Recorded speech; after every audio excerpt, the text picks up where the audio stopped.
The comic book industry has been forever changed over the past decade, and it all comes back, or at least part of it comes back to a poll or some analytic data available on Facebook about what the demographics of the comic book fandom should be that didn't actually line up with the numbers that were available at the time and still don't line up with the numbers that are available now. But Marvel and DC, especially Marvel, has basically changed their business model off of this poll or these numbers that indicated that perhaps 50% of all Marvel fans should be women, Doc. The entire comic industry, for some inexplicable reason, took this poll from 10 years ago that was based on bad data, didn't bother to look into it and wondered, my internal numbering doesn't show the same thing theirs does.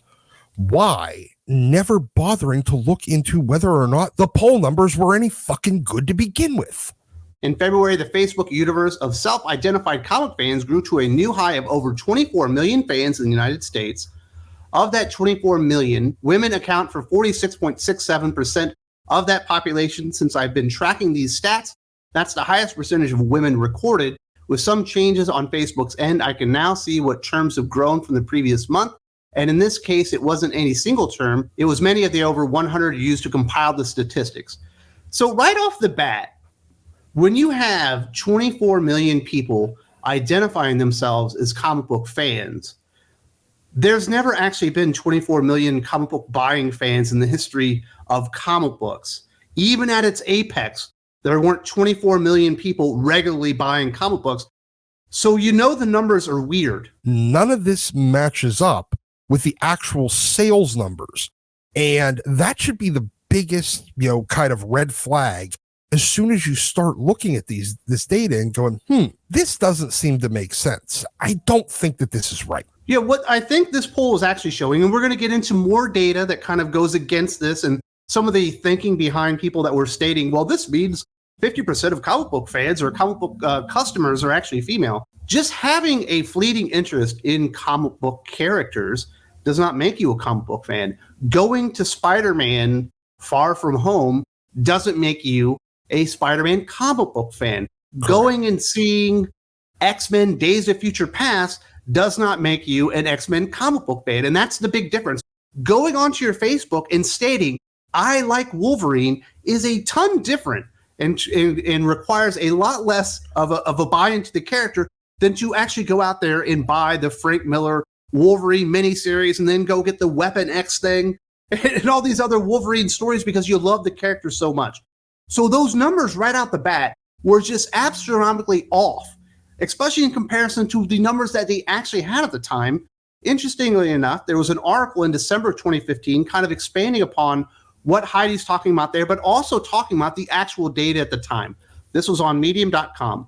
The demographics of comic readers are still largely unreported, but the stats that do exist are promising. A 2011 survey from DC Comics reported that their readers were overwhelmingly male, yet other sites tell a different story. In 2013, digital comic store Comixology discovered via a customer survey that 20% of their new buyers were women, up from 5% when the app launched in 2009. I hate to break it to you, but 80% male, 20% female is still overwhelmingly male, and it certainly points out that DC was even more male than 80%. It was probably more like 85 or 90%. And these numbers are from 2011 and 2014, right around the time of the 2014 thing. These are the people that were actually buying comic books. For a very long time, we had a lot of anecdotal data that said comic readers, comic stores are overwhelmingly male clientele. When you have a poll that suddenly takes that anecdotal data that's basically universal from every comic shop, and it suddenly turns it on its head, you have to start questioning whether or not that data set is accurate. But the comic industry opted not to. And instead, they started playing word games. They decided, for reasons that I cannot understand, maybe it was pressure from Heidi McDonald and Rich Johnson and other people, graphic policy out there, that the 45% or 40% number was actionable. That This information was so reliable and so concrete and painted such a vivid picture of what the buying audience, in essence, should be, that they needed to change what they were doing. We needed all new, all different, where they started doing gender swaps on all the characters. We needed a female Thor. We needed a female Iron Man. We needed a female this. We needed a female that. We needed to stop telling action-based stories for superhero characters themselves. They needed to be more slice of life stories, discovering who the character was at their core, more things about conversations and things that for the most part have tended to proliferate in storytelling aimed at a female audience. And there's nothing wrong with that. And I'm not saying there have never been female fans. Obviously there are female comic book fans. There are women comic book readers, and there have been the entire time. But not every female wants to buy into a superhero. They don't want to buy into a superhero and go out there and support that comic book. So they went out there and they changed the style of writing and everything to basically court an audience that they decided should, in fact, based on this actionable data, exist. And it never actually came to fruition. The only thing that I can think of that really worked was Saga. I mean, we're getting closer to this 46, we're approaching this parity, but at the cost of our actual volume. We're suddenly selling. You get the equity thing. Yes. Where they're not raising the female audience up. They're just actually decreasing the male audience. Yeah, so exactly. They're a little bit more even. Yeah, if you were selling, 500 comics before, 400 to men and 100 to women, well, you want to get the men and women both to 250, not to get men down to 100, which is where they're actually were going. All they were doing, you want to get both of them up to 400. Yes, you want exactly. to raise this without decreasing this. Yeah, exactly. I mean, you don't want to just go whoop. Yeah, you actually want to go up. Yeah, because you're not actually changing your total volume of comics moved. They just, instead of the female audience growing to match the male audience, they lost the male audience to shrink down to the level of the female audience. They might have added a couple of female readers at the cost for every one new female reader they added was probably at the cost of 10 or 15 male readers. Longtime female readers that like comic books and have supported comic books their entire life don't like this shit either. They probably drove them off too. Yeah, they exactly. They drove off, for the existing customer base to court a new audience that was predominantly female. And I'm sure there's guys that fall in with that stuff. And it's probably more women than men that jumped onto it. But you're probably right. For every new customer they brought in with these initiatives with all new, all different Marvel Legacy and changing all the genders and all that kind of stuff, they probably drove 10 existing readers away in the process. And that's just bad business. This doesn't work. It's an unsustainable business model. Businesses by their design aren't designed in order to scale down. They're designed to scale up over time. And as a result, you start seeing quality decreases because now suddenly the revenue is not there that it was there before. And your page rates stay the same and they start shrinking. And now you're left with hiring people that you otherwise previously wouldn't have because they just don't have the skill. And then they have to gaslight the readership into thinking that they're actually good because they can't admit that they recognize that this is fucking terrible. They just have to lie to themselves and to us that somehow their business decisions of the previous decade aren't responsible for this. This is what they talked about in the Medium article of 2015, Graphic Policy. A site run by comic fan and political consultant Brett Schenker checks the demographics of comic fans monthly using data from Facebook. That site finds that nearly half of comic book fans, about 44 to 45%, depending on the month, are women of all ages. And this is what Schenker said in an interview. These aren't necessarily comic buyers, but these are people who say they have an interest in comics. This is what the market could be and really should be. But this is what the market should be because women on Facebook who filled out their Facebook profile, which I've never done, I wonder if you have either, Nope. Have mentioned that they have an interest in superhero characters, at least did in 2014.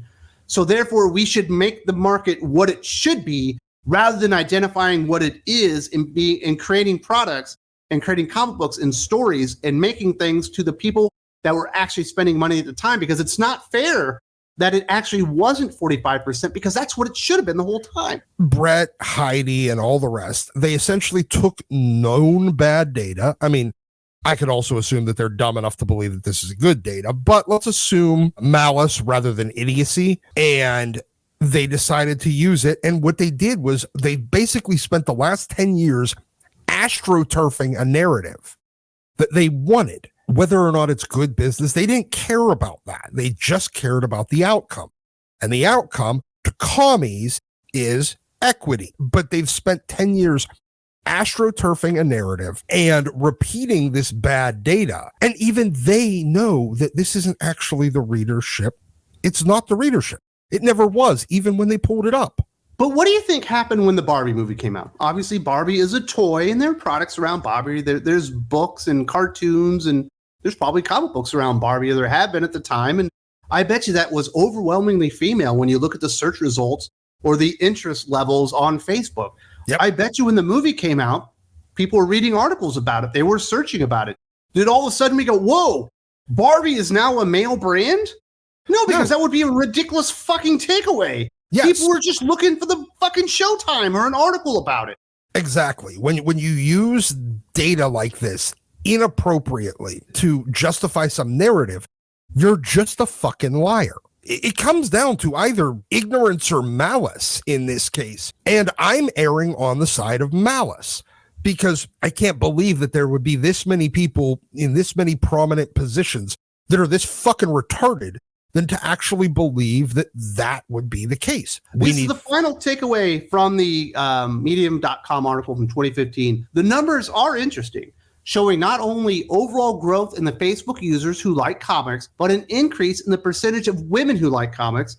While the percentage of younger female comic fans have lingered around 50%, the number of older female fans has changed. Let's take the 38 to 41-year-old age group. According to Schenker's reports, the number of females in this age group who like comics rose from 28% in 2012 to 46% in 2013 to 49% in 2014. This year, that number has dipped, hovering around 44%. What was happening from 2012 to 2013 to 2014? Would it be the rise of the fucking MCU? In 2014 alone, we got Captain America Civil War, we got an amazing Spider-Man movie, a TMNT movie. There's another one in there that I'm forgetting, Guardians of the Galaxy. We got Big Hero 6, and we were getting more superhero movies. This just shows that women were interested in superhero movies for the most part. They didn't actually go to their comic book shop and become full-time comic book customers because they liked Big Hero 6 or they thought Chris Pratt was awesome as fucking Star-Lord. The most popular thing in the world is the MCU and superhero movies. So guess what? Women suddenly decide that they like that stuff. In a lot of ways, women end up, they push trends when it comes to fashion. But for culture, it's almost always, especially pop culture, it's almost always men that drive the initial interest in a certain part of pop culture. And then women decide that they like it too later. That's fine. It's good, but that doesn't mean that they're going to start buying a fucking comic book tomorrow, or that they're going to even walk into the store and recognize that comic books still exist because they haven't seen them on a goddamn spinner rack in 20 years. Well, and the thing is, all you need is some common sense to look at this stuff and like, oh, I understand why this is happening. And this, interest from younger female readers hovers at 50%. Are they reading Spider-Man? Are they reading Batman? Or are they reading fucking manga? Or are they reading YA graphic novels aimed at teenagers? Are they reading fucking Smile or whatever, all that kind of stuff? It ain't the same thing. No. DC doesn't make books for people that like Smile. Now, certainly people that like Smile can like DC books.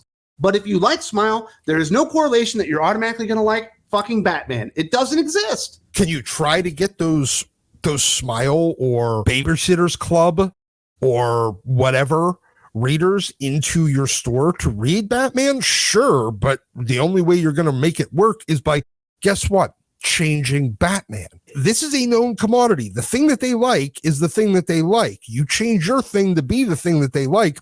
What are you also doing? You're changing it from the thing that other people like to become the thing that somebody else likes. And unless you have some guaranteed hard statistics that say the thing that you're changing it into has a larger demographic and is a guaranteed buy, it is really, really dumb to alter your big things.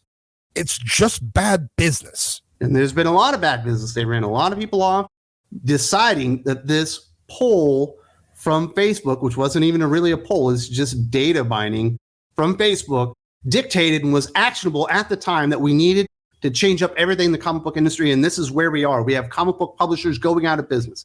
We have people regularly begging for sandwich money. Nobody with any talent, for the most part, wants to work for Marvel or DC anymore because their page rates and everything have gone down. the thing is all kind of imploding. And you can go back to about 2014, and this fucking stupid piece of data that came out and everyone decided that it needed to change everything, but nobody asking themselves, well, what did it actually mean at the time? Yeah, when you pull bad data, you get bad results. And let's be perfectly honest, I gave up on this Medium article when I read it 10 years ago, when I reread it today, when I got to about the third paragraph, and they're talking about Jerry Conway saying, well, women don't really like to read superhero comics. You know what? When the writer of the article refers to Punisher as a DC character, she lost all fucking credibility. Anybody that worked for either DC or Marvel should have gotten that far into the article, about 3 paragraphs, and went, okay, I don't have to listen to this fucking person. I do want to say thank you very much to Doc, obviously having some great conversations. If you would like a more robust version of this particular conversation, you will need to go to Thinking Critical Patreon. There's a link in the video description where we get this, as well as a review of Deadpool, all unedited, as well as the Q&A with Doc, which normally goes about 2.5 hours at this point, Doc. Yeah, it's always a good fucking time.